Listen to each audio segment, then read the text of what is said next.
Hello, and welcome to another Pi Crowdcast. I'm Rick Tarosi, co-founder and general manager of Pi, and I'll be your host.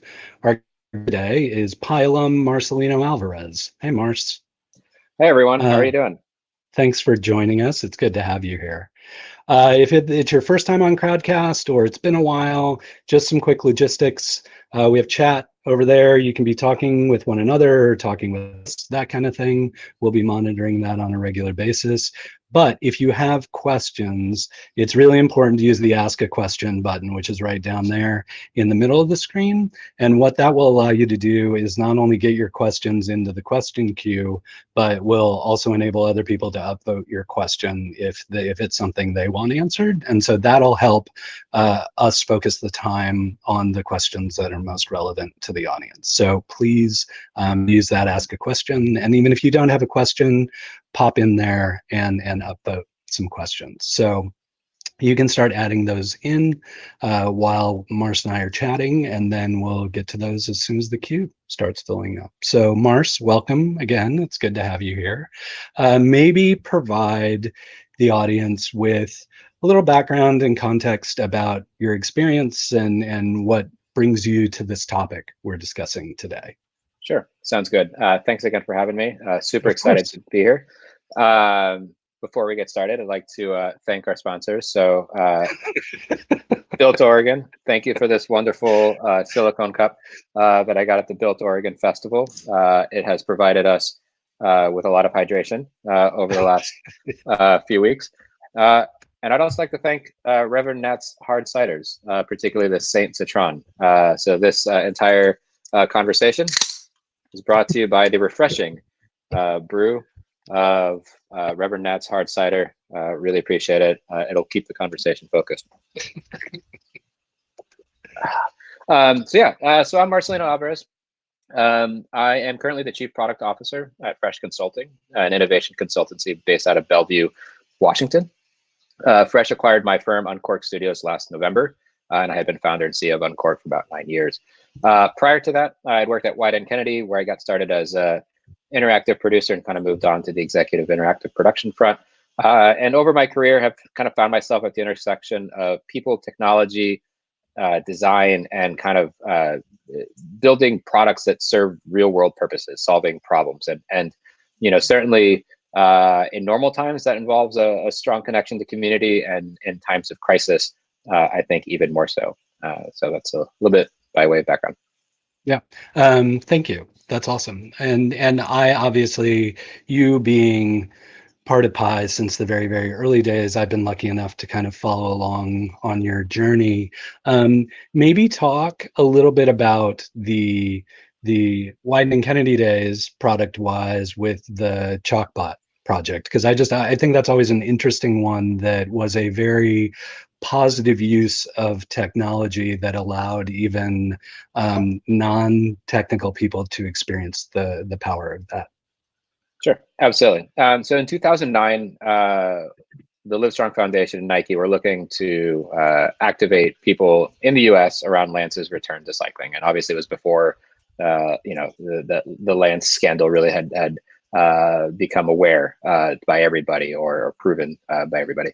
And sort of the core idea revolved around how can we use technology to really connect people who are really far away from France with sort of the culture of cycling. One of the insights was that in France and in cycling events, people will write messages of hope or inspiration for the cyclists using chalk. So up and down a kind of a French mountain pass, you might see allez, allez, allez, or other words of inspiration that you might come up with. So we had a creative team at Wieden that came up with an idea that had its roots actually in an open source hardware project called the Institute for Applied Autonomy. And we actually brought back 3 of the 4 IAA folks together to basically build a large graffiti writing robot that we use to spray in liquid sidewalk chalk all across the country of France and in parts of Switzerland, messages of hope or inspiration. And with the exception of one event in Switzerland, we had no encounters with the police. And for me, If I get through this Reverend Matt's hard cider, I might tell you the behind the scenes story Nice. of what really happened that day in Switzerland. Um, Outside of that project in particular, I think did two things. I think one, it was the first thing that I'd ever worked on that I didn't have to explain how it worked. People saw the machine or they saw the outputs and they just got it. Like I send a tweet or a message to this software, and then halfway around the world, my message appears. I get a photo of my message with the GPS location, and then on TV you would see kilometer after kilometer of these messages. Mm-hmm. It was a very large stage. It had a lot of eyeballs, which is important for advertisers.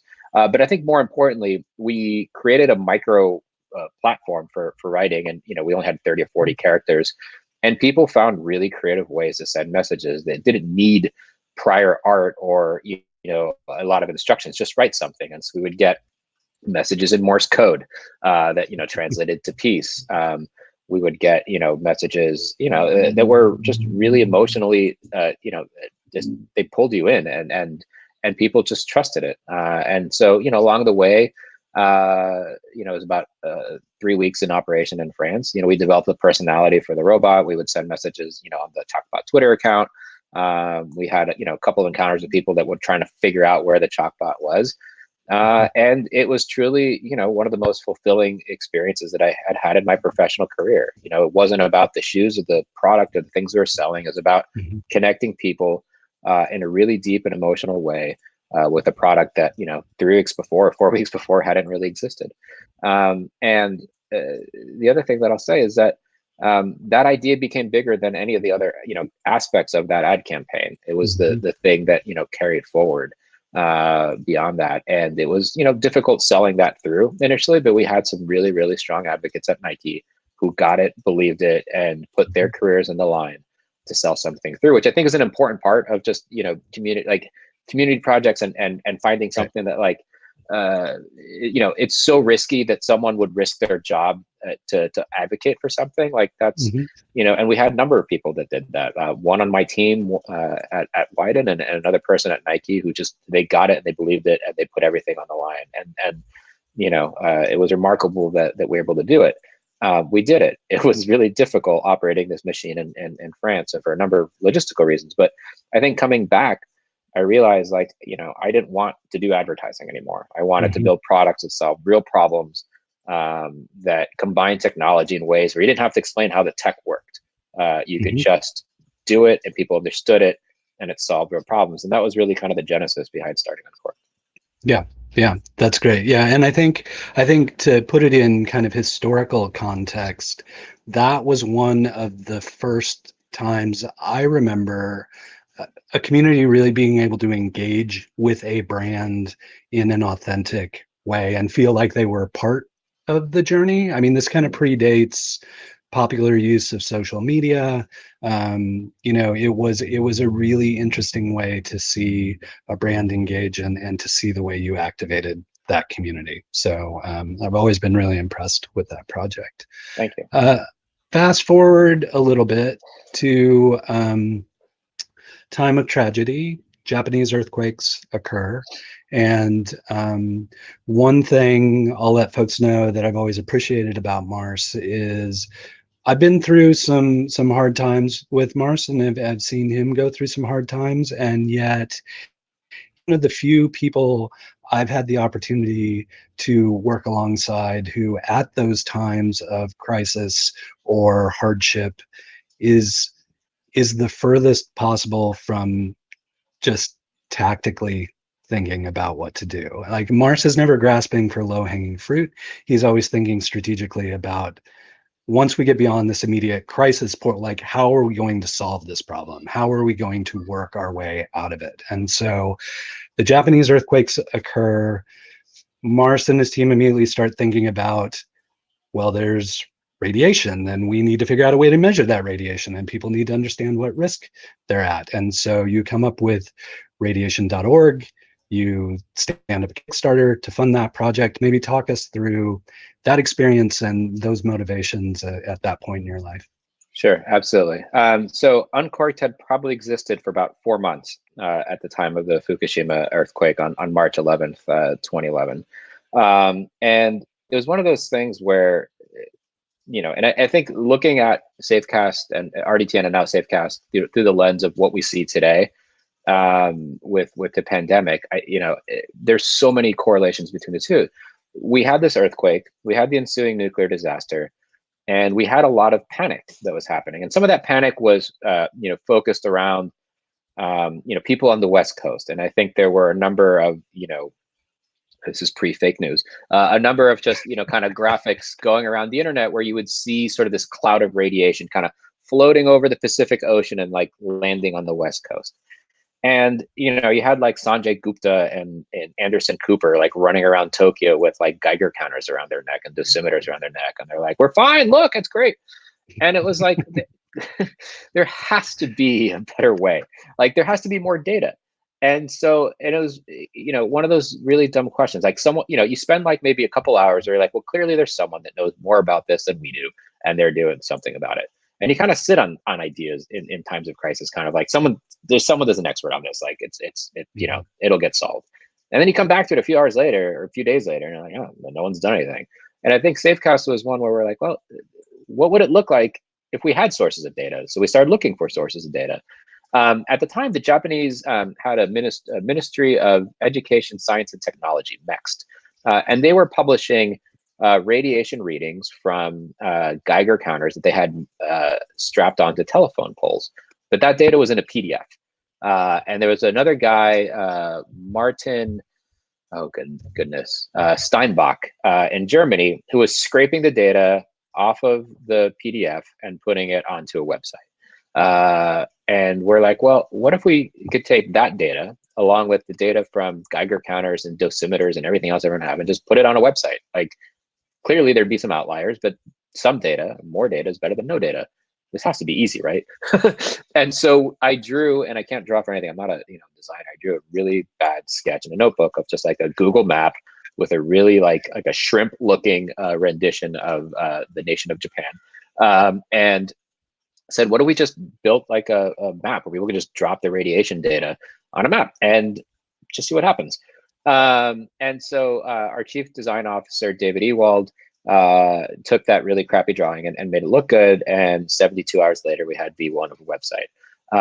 And the website just, had like a update your reading here. If you want to donate to like the Red Cross or 3 other organizations, donate here. And that was it. It was called rdtn.org. It was radiation without vowels. In the process of making this, we got connected to a number of folks. Aaron Husledge, who had done work with crisis maps in Haiti, and he connected us with a couple of folks as well. A guy named Joy Ito, who at the time was head of Creative Commons, and he was looking at the same problem with some folks in Japan. A guy named Peter Franken, who used to work for I think SoftBank, and another guy, Sean Bonner, out of LA, who was looking at it from a hardware perspective. What would it look like to build hardware that does the same thing?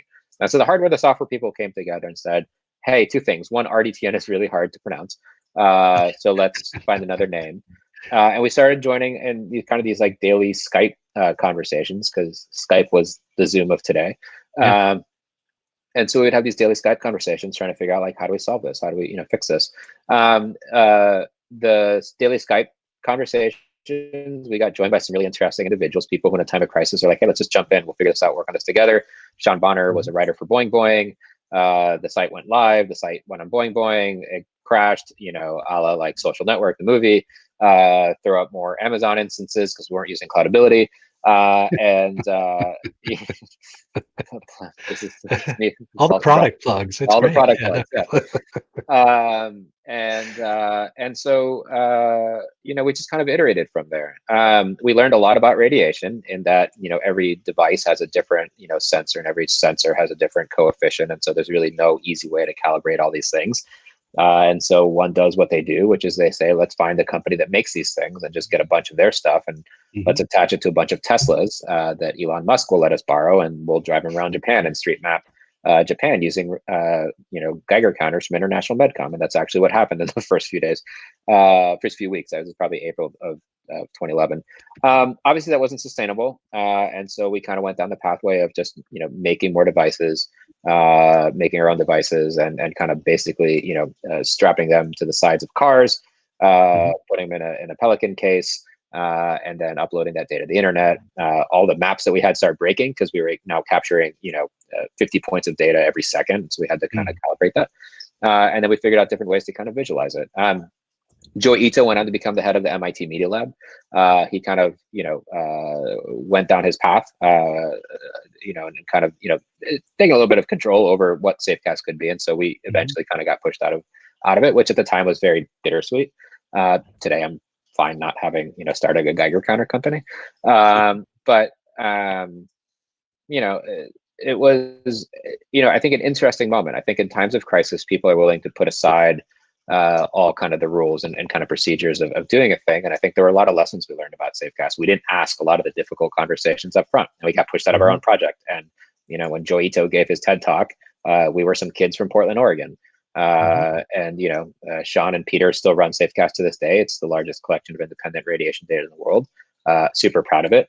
But it's a history that had some strife in it because no one wants to ask about contracts or like what this looks like or how does this organization stay sustainable, and and we should have been, but we were 5 people who were trying to also stay in business, who had just started a company in the middle of the last recession.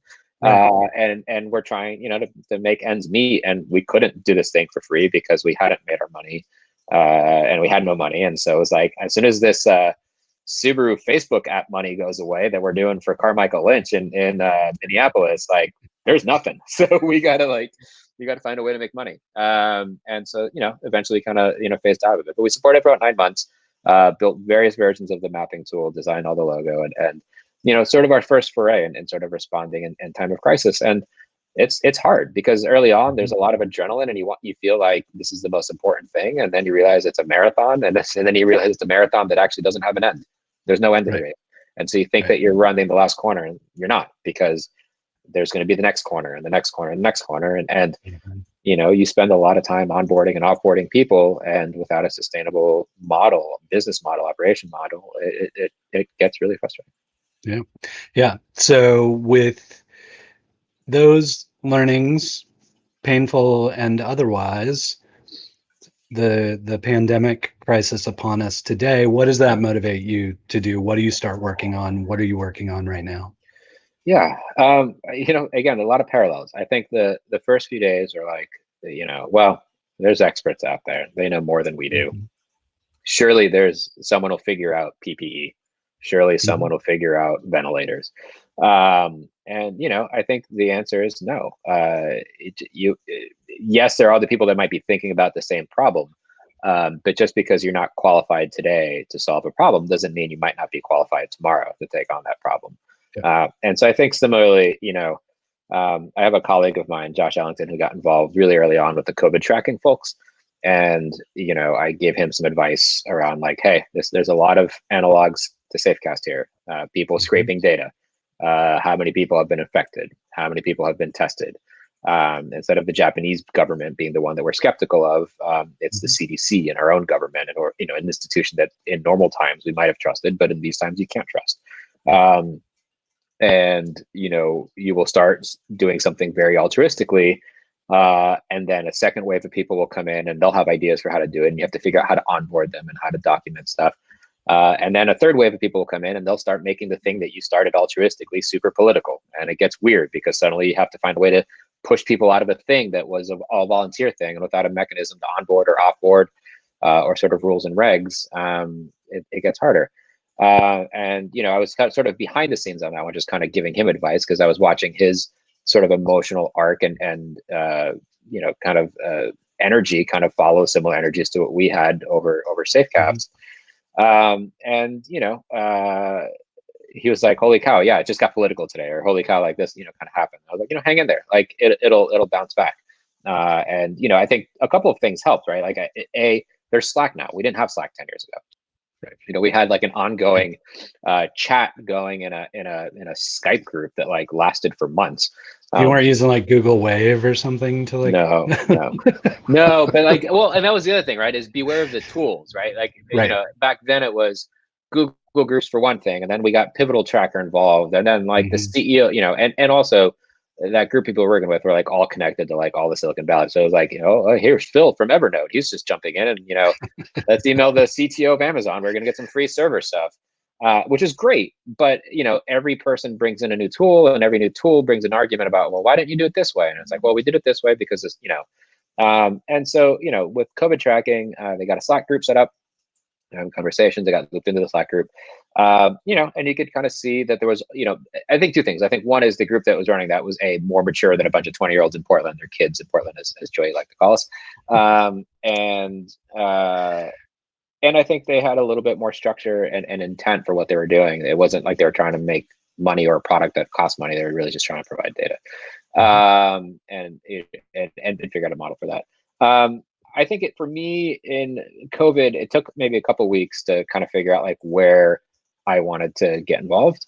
I saw a group that started doing additive manufacturing, or 3D printing masks or mask parts, and I was like, that seems like an area where like I'd like to help, give myself some sense of agency, like throw up a 3D printer, watch it print. And so about a month ago, I ordered a 3D printer. It hasn't arrived yet, so. I got restless, but in parallel, got connected, with some former colleagues of mine, Miguel, who's at Autodesk, Denise McCarty is at Autodesk, who are, and Shashi Jain, who are trying to 3D print parts in Portland. And so we found ourselves on a Zoom, because that's what we use now, to kind of talk about some of the challenges around it and some of the funding efforts. One of the questions they had was, how do we sanitize all these things? And I was like, well, that's interesting. Could we create like sort of like a centralized process to do this? Serendipity would have it that later that evening, after I had talked with, Autodesk and Maurice Henderson from Bird, whose wife is a trauma surgeon in Bend, Oregon, and had worked with Senator Wheeler's staff, and, Shashi and Miguel and Jennifer Fox and Denise from Autodesk, kind of realized that there's some, interesting just parallels to what we're looking at, 10 years ago. And then I got a text from a former client of mine who's like, hey, the company that I work for owns a 30% stake in a company that makes surgical masks. Do you know anyone who might want to buy a machine that makes surgical masks? And I was like, actually I might. Give me a weekend. Let me figure some stuff out. It was 3 weeks ago tomorrow. And so I started kind of polling the group. I was like, hey, who would be interested, who has a clean room, a Class 8 FDA certified clean room? And we found folks at DW Fritz who do, who has expertise in kind of setting these things up. DW Fritz does. What would it look like to kind of purchase this? What is the need? How do we bring a machine like this to the US? And so what we're hoping to stand up is a collective, the Oregon Protective Manufacturing Collective, which would take advantage of DW Fritz's manufacturing expertise and SVV's ability to source machines in China, and stand up a machine line that can make several 100,000 surgical masks a day. Some of you might be asking, why surgical masks and not N95s? Surgical masks are actually in higher need by both the state and some of the hospitals that we've talked to. They're required by first responders, by police, people who aren't attending to people with COVID. And they're also in high demand. And so in normal times, you might pay 60 cents. In this sort of time of crisis, folks are spending $1 to $1.50. In New York, they're spending upwards around $7 a mask. So the idea is like, can we find a way just to source these masks?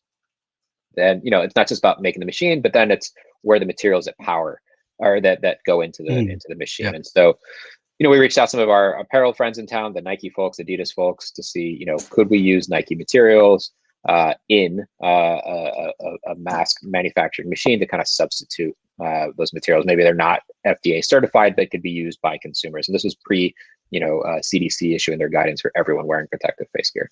And so we just started having, similar to Safecast and similar to, the COVID folks, just daily calls, figuring out like, what does this look like? Where we're at today, it's still in progress. Our first machine fell through. We have a second, third, and fourth option that have been identified that we're kind of validating because China. And the state is working with us to figure out what it would look like to place an order to stand up something like this. And so we're trying to figure out sort of the business model. Asking the questions that we didn't ask 9 years ago with Safecast, like, what's a business model that works in a time of crisis? What does it look like when we're post-crisis in sort of like a stabilization period? And then what does something like this look like in a post-COVID world? And in a post-COVID world, like if I don't need to manufacture masks, great. Put the machine in a closet somewhere and or storage facility somewhere and just let it collect dust. But in time of crisis, just wheel it back out and start generating masks. During stabilization period, like just top off reserves and supplies for people. And in crisis mode, just make sure that our first responders and those in our community who are most at risk have access to these supplies. So it's picked up some traction. We don't have anything public yet. We don't have an ask of anybody yet, unless someone wants to write us a check for a large machine with no guarantees. If anyone out there is on there, please email me. But other than that, we should have updates on that in the coming weeks. And it's something we're doing. I think 2 reasons. One is each of our businesses have been impacted by this, and so what we might not have considered as core to our business in a pre-COVID world. Well, it's like we do have robotics and autonomous teams up in Bellevue on a hardware team. We do have expertise in setting up manufacturing lines. So does DW Fritz. Maybe this is diversification where that retail innovation project that is now on hold because retail is dead maybe shifts into manufacturing innovation. And how do we bring together various traded sectors in Oregon, manufacturing, apparel, software and hardware, in a time of crisis to solve a very near problem, and one that will likely have long-term implications. The reliance on a single point of failure supply chain for critically important medical infrastructure is probably not a mistake that Western states will ever make again. Florida will, because Florida, and I can say that because I'm from Florida originally. Hashtag because Florida. But I think it's just one thing, right? So printing stuff at home, being part of a modern manufacturing collective, which I have long wanted to do in Portland, and then our folks in Bellevue also had a similar kind of itch, like how can we help? And my hardware colleagues up in Bellevue started researching the ventilator problem. How might we build a better ventilator, something that could be used in a time of emergency? It might not be FDA certified. But we have new guidance, sort of like an emergency waiver that you can, design things and put it out there and get testing. And so my colleagues in Bellevue launched a project called Worldwide Ventilator, where they found an old 1960s Army design for an emergency field ventilator and kind of asked themselves, like, what could we do to modernize this for today? And so they've been iterating. I think we're on revision 16 of the design. We've published the designs online, sort of our progress week over week. And that too has correlations to, what we did with Safecast 9 years ago. Put something out there, have the community respond to it, and just kind of iterate. And so they've gotten connected to an open source group that specializes in computational fluid dynamics, that's out of Stanford, as one does. And so they're kind of like testing it through, and they've got a hospital in Boston that's interested in testing out prototypes, and we've received inquiries from like all around the world. What can I buy? And it's like, well, you can't buy it yet because it's just a design. We've got some hardware prototypes, and we want to test it out. Is it like the tool for a hospital that's not in time of crisis? No. If you have a ventilator, use a normal ventilator. Could it be used as a stand-in product? And either a country that has yet to be hit by COVID, that might not be able to afford expensive ventilators? Yes. And could it be part of something that's part of the second or third wave if we get hit by it? Yes. And if nothing else, again, just think I think part of what happens in times of crisis is that you find yourself lacking a sense of agency, and you just want to like look at the world through the lens of what you see. And it's like, if you're a hardware engineer, like, I can build a better ventilator. If you're someone who likes connecting people, it's like, let's connect people, let's figure out what the need is. And you kind of try figure out like less about low-hanging fruits. And I appreciate the nod that I mean, I think sometimes it's just like, where can I have the most impact, knowing what I know, and then how do you support that so that it's not something that you fall flat on your face on? And I think that's where you get out of tactics and thinking like, what's a model that supports this long term, and how do we get there, and how do we protect ourselves? Protect ourselves from bad actors, protect ourselves from from people that just want to be litigious, and from other things. So you have to ask a lot of those questions up front, because unfortunately there's a lot of just not cool people in the world. Right. Thank you. That's awesome. And I think that's a great jumping off point to start getting to some of the questions people have been submitting. If you showed up a little late or haven't used Crowdcast before, you can just submit questions to the Ask a Question button down there. And even if you don't have questions, pop in there because you're also have the ability to upvote questions that you do like so we can focus on the stuff you want to hear about. So let's start with this first one, Mars. In the description, you talk about forming community in times of crisis. What consideration can we give to transforming existing in-person communities into virtual communities at this point in time? That's a good question. I think a lot of the trust that we build is in person, right? And so our trust Mhm. systems are in person. I think what's really unique about this moment in time is that your ability to build in-person trust is now like, I'm staring at this tiny little, green dot on my laptop, Right. 8 hours a day. And I'm seeing like a weird reflection of myself in that on the screen. And so it's jarring. And I think there's sort of a couple of things. And I think, the way that we understand body language, the way that we, just like our normal interactions, like when you meet someone new for the first time and you try to like understand, like, is this person a good actor, is it a bad actor? How do I do due diligence without ever, spending time? And, it's not to say that these tools haven't existed. Like, Safecast, most of the team was virtual, in 2011, and we were able to do a thing, and we certainly made some mistakes, but we did a thing. But I think it's changing of muscle memory a bit, I also think it requires like getting back to basics, like pick up a phone and call somebody, talk to people, do virtual like, figure out like your pathway to like the ritual and figure out what's the virtual version of that ritual. And if you're feeling backlash of sitting in front of a green dot and looking at yourself all day long, like go for a walk and talk it out and have the same conversations, while getting some form of exercise. And then in terms of like, how you get connected to folks. I mean, I think two things. I think one is just being super transparent about what you're hoping to get. I think for us in the OPMC conversations, like I'm not looking to set up a nonprofit. It's not sustainable. So I don't have charity to give because we have a business to operate. But if there's a business model that supports this, here's how we might proceed this forward. Someone else, if you work at the Gates Foundation and you have philanthropic dollars, they might look at the same problem and say, we're going to write $1 million grant for someone to go buy a machine and go do stuff. That's great. Go do that. But I think just being super transparent about what you need as an individual, that represents a community, a family unit, a larger structure, or a larger organization, like be upfront with that. And also, think through like the risks and what happens if things go wrong. And again, be transparent about that, because I think asking yourself and of others the hard questions and being honest with yourself about what you need up front is maybe the fast way to build trust in times of this, versus waiting 6 emails back and forth or 6 phone calls back and forth. Like, oh, that person wasn't volunteering to do this for free.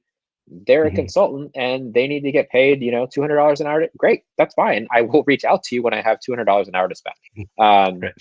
So I think just being super honest about objectives and motivations. And if you're not getting that answer from someone else, just asking, what are your objectives? What are your motivations? And just documenting stuff. I mean, I think, pencil and paper, whatever, Google Doc, just like keep track of these conversations so that you can just refer back to things and just be organized. Cool. Thank you. Next one is Uncorked, prior to its acquisition, was an early partner in Portland's Tech Pledge. What impact do you think COVID will have on tech communities' efforts towards inclusion around the region? That's a great question. I mean, I think there's a broad digital divide that already exists in many of our communities. Some of those are along socioeconomic lines. Others are along just demographic and racial divides as well. Some are just urban-rural divides, right? I think if anything, that the early stages of this have proven is that in order for kids to learn in an all-digital environment, they need access to broadband internet. In order for if you look at the maps of the communities in New York that were impacted the most, they were African American and Latino communities that mapped to some of the areas that were some of the poorest areas of New York, and some of the parts of Manhattan that had the wealthiest, communities did all right. Those that are hourly wage workers versus those that have a salary, those that need to go in versus those that need to go into work to provide for the family versus those of us that have the luxury of sitting in front of a computer and writing emails all day long. Right. Those are divides, and unfortunately, it disproportionately affects communities of color and Latinx communities. So, what would a modern day version of the tech pledge look like? I mean, I think part of it is, ensuring that our communities, whether it's urban, rural, along demographic lines or along socioeconomic lines, have access to high-speed internet. It is not a privilege. It is a utility. And I think if you look at what the New Deal contemplated way back when for the electrification of America, we need a similar infrastructure New Deal that would provide equitable, accessible, high-speed internet to all of America, and not in like 20 years, in like 20 months. And we can do it if we find a pathway there. And without it, you can see how if students are going to be learning in front of a computer, and some households don't have access to a computer, or only have one computer, and they have 4 children, multiple children, it heightens that divide and places more stress on those communities if they have to go out and pick up packets of paper to take to the kids. That's a point of risk for some of those communities. Thank you.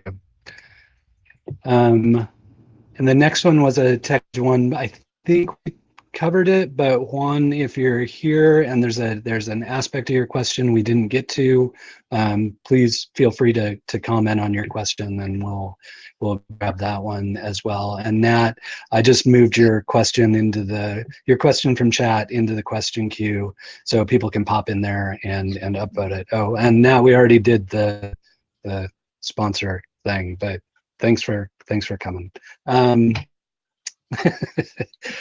How about you kind of touched on that one. How about this? RDTN.org, Chalkbot are great examples of leveraging tech to create community and solve a problem. What should we be doing now in that regard? Or what could we be doing now? It's a good question. I guess they're all good questions. I mean, 22 million Americans don't have a job right now, have filed for unemployment. And that's probably an underreported number, because there's probably people that were close to retirement, or people who have yet to file, or people who haven't been impacted, or, people who are waiting. So, all those sole proprietors or whatever who can't really apply. I mean, that kind of stuff too. So, let's say that we're, 10 to 20% of America is approaching unemployment. Like that is a drastic number. How can we come together as a community to support those businesses? I think in the short term, continuing to support restaurants, and again, some of this stuff has been said in other channels, so not to repeat stuff that you already know, but buying gift certificates now for restaurants and businesses that you might already support in time of crisis, or in normal times, like allows them to kind of operate in time of crisis. Buying local. At some point, some markets are going to open up sooner than others, and so I think figuring out like how might those markets that return to resiliency sooner take care of their own. It would be great if we had testing for antibodies to figure out who among us has already had this and has like some level of resistance. Like it's so early that like I think that contemplating what it looks like as we start returning to normalcy seems really, really hard. But I think there's a bridge now. Like it's just like support your businesses. If you can't support your businesses, your local business financially, just text people. Like I text the woman who's cut my hair for the last 13 years because I'm really loyal to businesses, and I've been getting my hair cut by the same person in Portland ever since I've been here. And it was just like, hey, how are you doing? And I think even if you can't support someone financially, sharing resources. And again, my text relationship with her has always been like, I need to move my haircut appointment because I've got a meeting coming up. I'm sorry. But this is just more like, hey, how are you doing? Like, do you need anything? Like, how might we help? Like, what are you trying to do? And we might be plugged into organizations like BBPDX that are already taking efforts to connect small businesses, or Stephen Green and Juan and other Build Oregon folks who are like leading like conversations with small business owners. Like, I forwarded that to like my son's preschool teacher to say, hey, or the principal to say, hey, this might be relevant or useful. I forwarded to Push Pull, like the businesses that I frequent, because we're all part of the system. So I think in the short term, it's like being there, being a human. I think as we return to normalcy, I think one observation that I had is that I think we, at least in the services business, imagine so much of our work had to be done in person.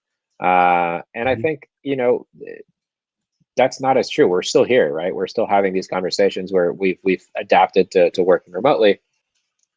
I think in whatever our snapback to normal might mean that we might contemplate hiring someone 2.5 days a week that could work from home, that otherwise we'd be like, oh, that person has to be in the office. That person has to be here. This is maybe more applicable to like the Bay Area, but like if you work at a Bay Area tech company and you spend the next 18 months working from home in your Bay Area apartment, why wouldn't you pack up and go somewhere else? Like, what is your excuse post COVID to not demand that you move to wherever your family is or wherever you want to be, that is not the Bay Area?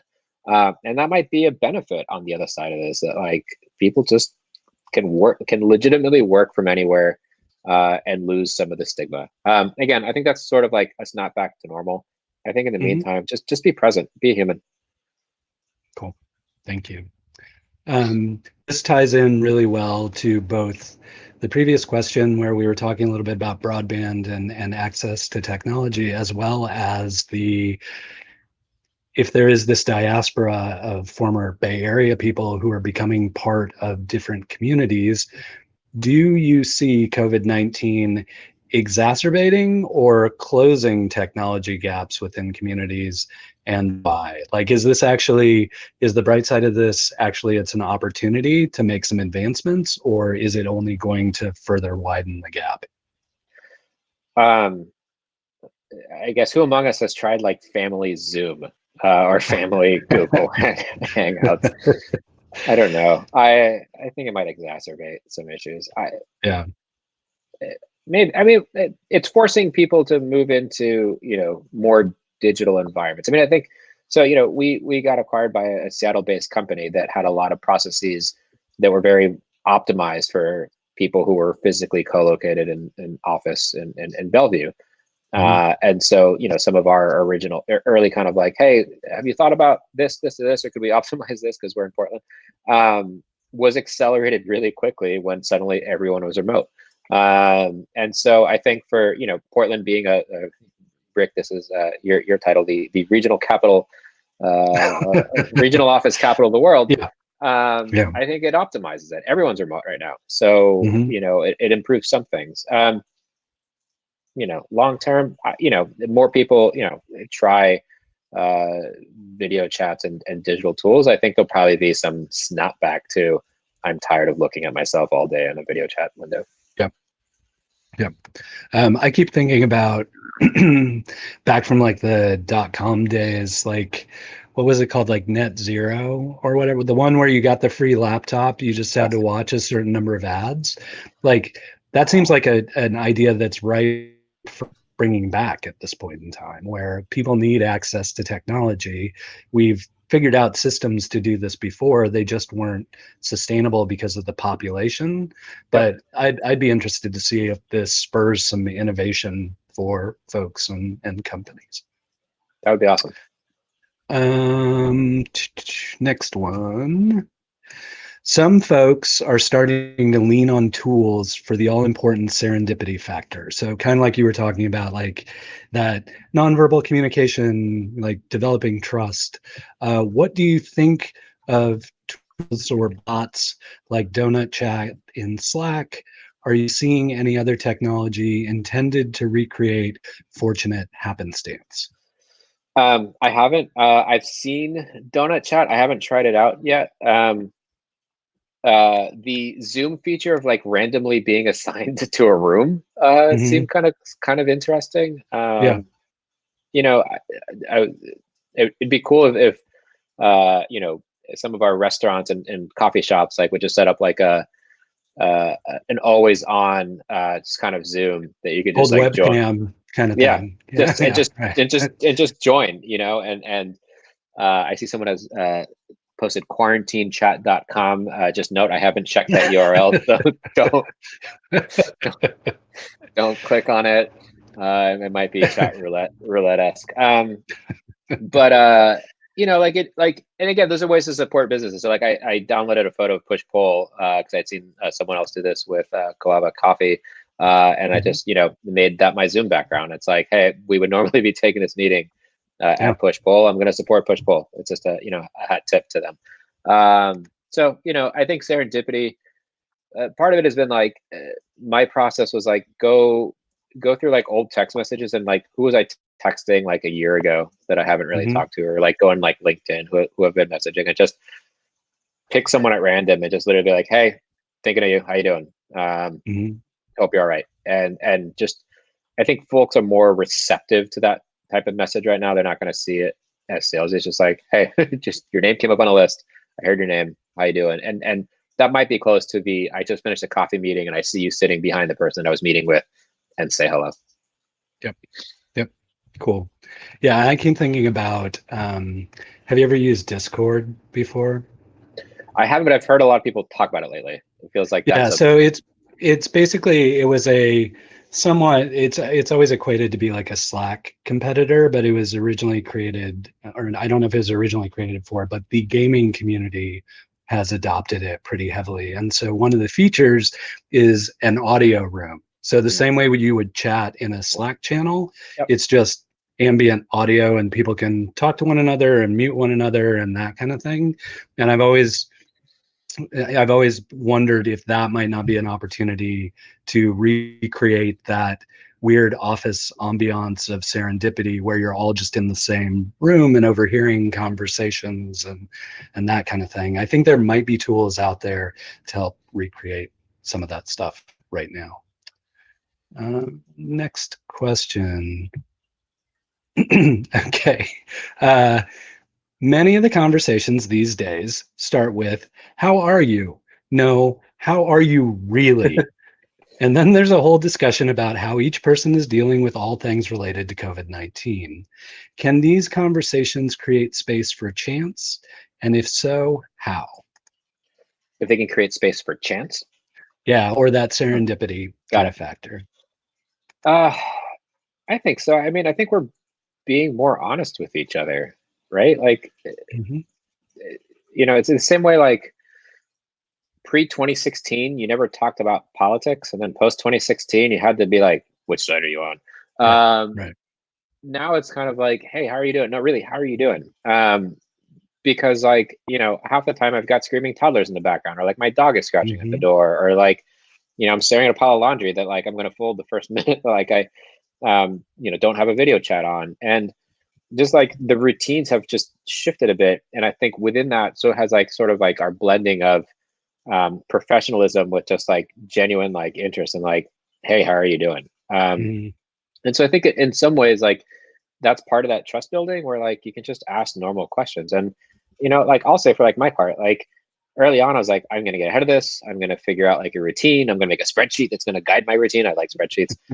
Here's my spreadsheet, my routine. I'm going to share my spreadsheet with everybody because check it out. Everyone, I have a routine. I need to feel productive so that I've got like my routine going. Ignore the sticky. I have a lot of light coming in from the side. And this is my flag to prevent light from coming through. I'm not like blocking you all. There we go. It's an old producer trick. And now it's just like, I just want to know how you're doing, because that's just the genuine space that I'm in. And I want to make sure that like the context of everything else, like, you know, are you going to buy my widget or pay us to do a thing, is really completely irrelevant relative to everything that's going on. And I think that maybe that's a highlight post this, is that like, we can start conversations just saying like, hey, how are you doing? Like my productivity, my spreadsheet thing went out the door. Week 2 is just like, nope, not going to happen. And now it's like blending. Like the office that I'm in is also our laundry room. I've also slept in this room. Like I've eaten lunch in this room. Like it's just like it's connected to a bathroom. Like literally, like with it. Like I lived within like 14 feet for like 3 days straight in the middle of this, and I'm like, that's normal. Yeah. Excuse me, that was an allergy sneeze. I don't have COVID. Bless you. Oh.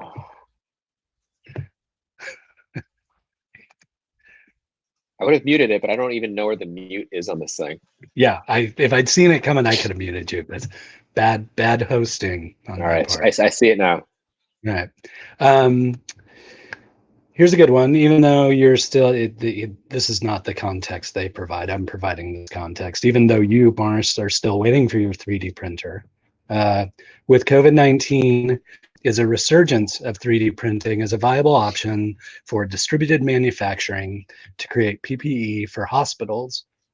What advice would you give the folks coordinating these grassroots efforts to formalize their efforts? So more back to the like, what's the 101 on starting one of these projects? What should you be paying attention to? What are the opportunities? What are the potential pitfalls? Assuming that question didn't come from Miguel or Shashi, you should reach out to Miguel or Miguel. It was Juan. It's okay. Close enough. Close enough. But like Miguel and Shashi are, and Miguel's on this channel. I saw him comment before. Like find the source of the hub before you kind of go down the path. Figure out like where the needs are and like what is technically accessible to you. I agree. I think 3D printing is, 3D printing, gardening, making your own sourdough starters. Like those are the if you could figure out a way to like make a plant that like makes toilet paper, like you have solved the self-isolation crisis. Talk to community experts first. Figure out sort of like what your capacity is to contribute, and then if you have a 3D printer, like figure out what the needs are, and then figure out a way to contribute to those projects. I think for people that are starting groups, again, I think it is really easy to get something started. It is really hard to maintain it the first obstacle that you hit. And it's like anything, working out or like trying a new routine, like you have to develop the muscle memory and like not get fatigued too quickly out of the gate. You need to balance, your mental effort with your physical effort or whatever, whatever the actual efforts required for whatever activity you're trying to do. You need to pace yourself. You need to be willing to ask for help. You need to be humble. But you also, again, I think comes back to like, what are your objectives? What are your motivations? If your objective is, I want to make money 3D printing parts, then be upfront about that. I want to make money 3D printing parts. If it's like, I want to do something because I want to help the community, just know that there's costs with it and, do research about what those costs are going to be. It might just be time. Great. Time and materials. Materials might not be that expensive or, might be accessible to. Great. But if someone then says, now I need 1,000 of those things, and now I need you to do this other thing, like just knowing what your boundaries are and setting those expectations up front, or even just saying, I don't know yet, let me just try it out. That's fine too. Like just because you start, helping with something and it turns out not to be a fit, don't be afraid to walk away from it. Just again, I think it's fundamentals, over communicate about expectations and, what's our go or no go, trigger for any particular thing that you choose to do. Yep. And I think maybe being honest with yourself that and this is a classic good and bad thing about Portland is our desire to recreate the wheel with a slight permutation of the previous wheel. And I think we've kind of moved beyond that initial period of overlapping efforts, duplicating efforts, at that very, very tactical phase, but we've really started to move into the time period where, we need coordinated efforts to be successful. And we need people joining existing communities or existing efforts to help lift them up and ensure that one effort is successful instead of 5 efforts being mediocre and fragmented. Yeah, and we, it's probably worth. We had created this canvas, sort of like the continuity canvas for like when an idea came up in like a a hackathon or like a workshop, and then suddenly you're like, wait, there's clearly people who've done this before. I think we should probably revisit that for this sort of, time of crisis. The idea of like finding who's already doing this versus reinventing the wheel is a good, first starting point. And then if you're in one of those groups and it's like, we have a bunch of people that look just like us or act just like us or behave just like us, whatever that is, figure out like, what is the thing that doesn't look like us, brings more to the table than just what we're doing. So if you have an all engineering group working on all engineering things, find the business person, find the planner, find the designer, find the, if you're full of introverts, find the extrovert, full of extroverts, find the introvert, like find the other, see if that other is interested in joining your group, make them, feel included and inclusive, and then find pathways forward. Because whenever there's homogeny in any of these things, you create a homogenous product that solves a homogenous need. And guess what? We're not homogenous. So that's, very broad advice. Take that however you will. Look for the other. Yeah, and I think that's classic startup 101, right? Like find the co-founder that complements you, find the team members that play to their strengths so that you can play to your strength. I think that's great advice.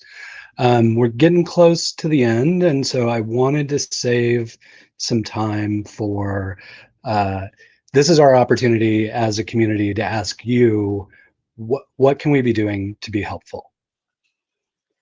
That's a good question as well. This might lead into every question. I think I'm available. Hit me up on Twitter. Not if you don't like politics. Hit me up on email. Marcelino at Fresh Consulting. If you have, if anything that I've said has either inspired a thought, a critique, an observation, I want to hear it. I'm here. I have my. If anyone wants to grab a virtual coffee, like that's what I was famous for before, but this was grabbing real coffees with people. Let's grab a virtual coffee. Ping me. Happy to chat about stuff. I've seen a lot of really awesome comments over here. Am I pointing in the right direction? It's the other way. Point that way. There you go. I can't tell because for me it's right here, but for you it's right there. I have to figure out it's over there for me too. Yeah, there you go. A lot of really great things over here. Here I put at Rick when I do this, so it's just like Rick has a lot of good questions. Obviously didn't get to them all, but I'm available. I'm on the internet. Let's grab a virtual coffee. I'll bring the push pull. You bring your favorite. Support your local businesses, and just be there for each other. Like this is, we will each stumble over the next 18 months, and sometimes the person that's picking you up today is the person that you're going to need to pick up tomorrow. And you should not be looking for an ROI on any of these things. You just do it because it keeps our community going. And if you hear of someone that needs help, step in. And if it is okay to both ask for help, and it is okay to both say, do you need help? I think no one is going to reject either of those questions this day, and if so, they're an asshole. So don't let those people keep you down. No, just ask for help and be able to say like, hey, do you need help? And carry forward, because we need each other to get through this. And on the other side of it, I'd love to see Portland be a model for how we distribute our workforce and our community in a way that kept it all together. So be strong. Thank you. Well, Mars, it's really good to see your face. I miss hanging out with you, so thanks for making the time to do this. Thanks to everybody who showed up. Really appreciate the questions. Thanks to Reverend Nat's Hard Cider for being the unofficial sponsor. Nat, okay, because you're the unofficial sponsor, Nat has a beard question that didn't get a lot of upvotes, but he gets some bonus points. Where did it go? There's a beard question.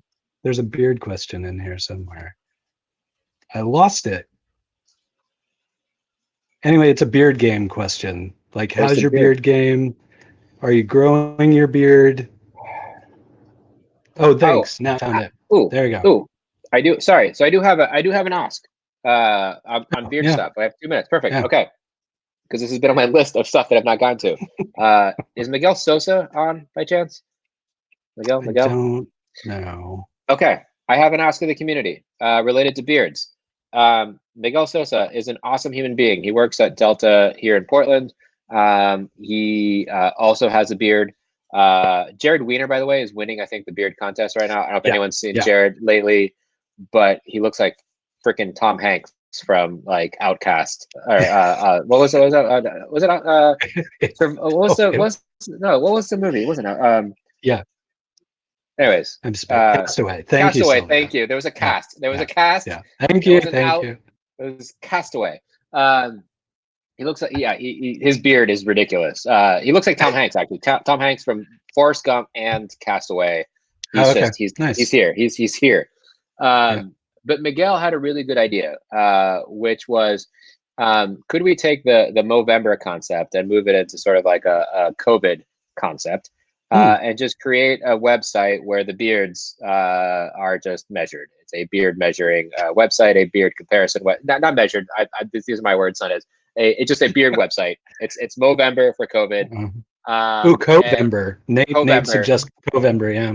It is a Covember website, and he is looking for help from someone in the community to help build either a Covember website or figure out like where proceeds from Covember would go to, because the Movember people do not want it. They're like, just feel free to do what you want, but we don't want anything to do with it. So if anyone is interested in helping a member of the community who's trying to build a fun kind of site and has some extra web design or web development capacity, please hit me up and I'll connect you. For the ladies, that's an excellent question. I